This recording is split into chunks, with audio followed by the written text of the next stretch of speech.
2025 SLST 11-12 কাউন্সেলিংয়ের একটি গুরুত্বপূর্ণ update. Please তোমরা ভিডিওটা মন দিয়ে দেখো, আশা করি অনেক প্রশ্নের উত্তর পেয়ে যাবে। কাউন্সেলিংয়ে ভ্যাকেন্সির সমস্যা দেখা দিয়েছে, সেই সমস্যা সমাধানে একটি গুরুত্বপূর্ণ আপডেট সামনে এলো। সেই আপডেটটা আমি তোমাদের সামনে তুলে ধরবো। বিভিন্ন ক্যান্ডিডেট স্কুলে খোঁজ নিয়ে জানতে পারি এসএসসির যে স্কুল লিস্টটা দিয়েছে প্রত্যেকটা সাবজেক্টের খোঁজ নিয়ে জানতে পারি যে সেই সাবজেক্টটা সেই স্কুলে নেই। স্বাভাবিক, সবাই টেনশনে রয়েছে। তাহলে এই মুহূর্তে কী করা উচিত? সামনেই কাউন্সেলিং রয়েছে, কারণ একবার স্কুলটা যদি নিয়ে নেয়, রেকমেন্ডেশন নিয়ে নেয়, তাহলে কিন্তু স্কুলে এসে জয়েন করতে পারবে না। তো কী করা উচিত সেটা আমি বলবো। আর এই মুহূর্তে সমস্যার সমাধান একটি, কারণ এই মুহূর্তে বিভিন্ন সংগঠন কিন্তু এসএসসিকে এই বিষয়টা জানিয়েছে।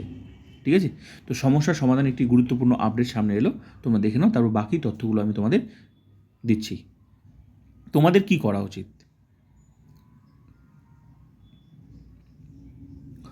স্কুলে স্কুলে শূন্য পদের তালিকা নিশ্চিত করতে প্রধান শিক্ষক ও শিক্ষিকাদের নির্দেশ পাঠালেন জেলা বিদ্যালয় পরিদর্শকরা, মাধ্যমিক ডিআই। ডিআইরা হোয়াটসঅ্যাপে প্রধান শিক্ষক শিক্ষিকাদের জানান, এসএসসির সুপারিশ ও মধ্যশিক্ষা পর্ষদের নিয়োগপত্র পাওয়ার পরই তারা নিশ্চিত হবেন যে বিষয়ের শিক্ষককে একাদশ দ্বাদশের জন্য নিয়োগপত্র দেওয়া হয়েছে সেই বিষয় ও পদের অনুমোদন বা ভ্যাকেন্সি সংশ্লিষ্ট স্কুলের আছে কি না। না হলে নিয়োগের অনুমোদন দিতে জটিলতা তৈরি হবে। একটা কথা মনে রাখবে, এসএসসি এই যে তোমাদেরকে রেকমেন্ডেশন লেটার দেবে, সঙ্গে সঙ্গে কিন্তু তোমাকে দেওয়ার পরই একটা কিন্তু চলে যাবে, তুমি যে স্কুলটা নিয়েছো সেই স্কুলের সেম কপি, অরিজিনাল কপি চলে যাবে। তো তখনই স্কুল তো বুঝে যাবে যে আমাদের স্কুলে একটা ক্যান্ডিডেটকে পাঠানো হলো।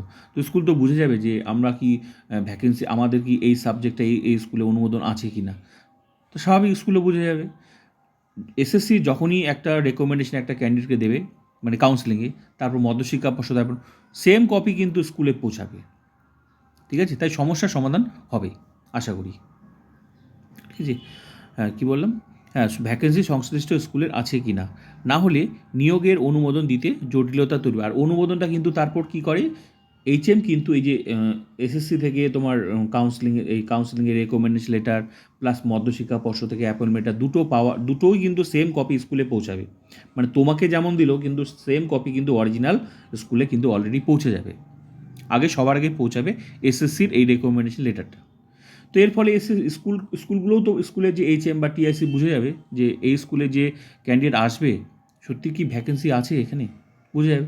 তখন সঙ্গে সঙ্গে নিশ্চয়ই ডিআইকে বিষয়টা জানাবে। ঠিক আছে, তো এই মুহূর্তে ডিআই আর স্কুলের এইচএমদের মধ্যে একটা মিটিং জানা যাচ্ছে, সেখানে মানে বিষয়টা নিয়ে আলোচনা হচ্ছে যে যদি এরকম আসে তাহলে অবশ্যই যাতে এই বিষয়টা নিয়ে আলোচনা হয়। ঠিক আছে,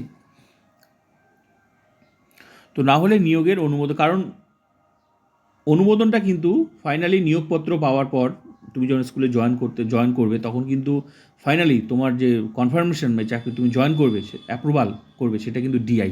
ঠিক আছে, তাই ওটাই বলছে, যদি স্কুলে তুমি মনে করো স্কুলে নিয়ে নিলে, এই মুহূর্তে তুমি নিয়ে নিলে স্কুলটা, তাহলে তো তুমি শেষে জয়েন করতে পারবে না, কারণ 2016তেই সমস্যাটা হয়েছিল। ঠিক আছে, জয়েন করতে পারিনি অনেকে, কারণ স্কুলে ভ্যাকেন্সি নেই, সাবজেক্ট নিয়েছে, ওই স্কুলে ভ্যাকেন্সি নেই।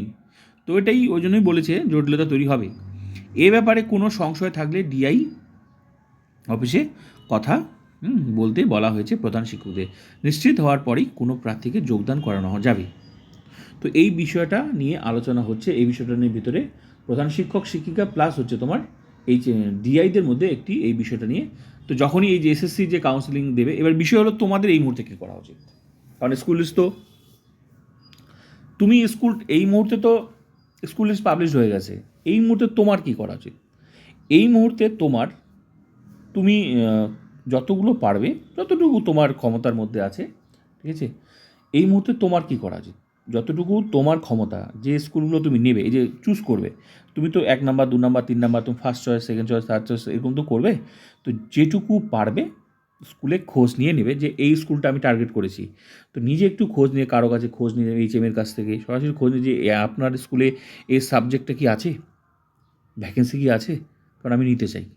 যতটা পারবে খোঁজ, তাহলে কি তোমার স্কুল কাউন্সেলিংটা, মানে তুমি কাউন্সেলিংয়ে যে স্কুলটা নেবে তাহলে তুমি সঠিক স্কুলটা মানে চুজ করবে। ঠিক আছে, কারণ বিভিন্ন ক্যান্ডিডেট এই মুহূর্তে কিন্তু খোঁজ নিয়ে দেখছে যে যে ভ্যাকেন্সির সমস্যা, মানে যে যেটা খোঁজ নিচ্ছে সেটা দেখা যাচ্ছে সেই স্কুলে সেই তোমার সাবজেক্টে নেই।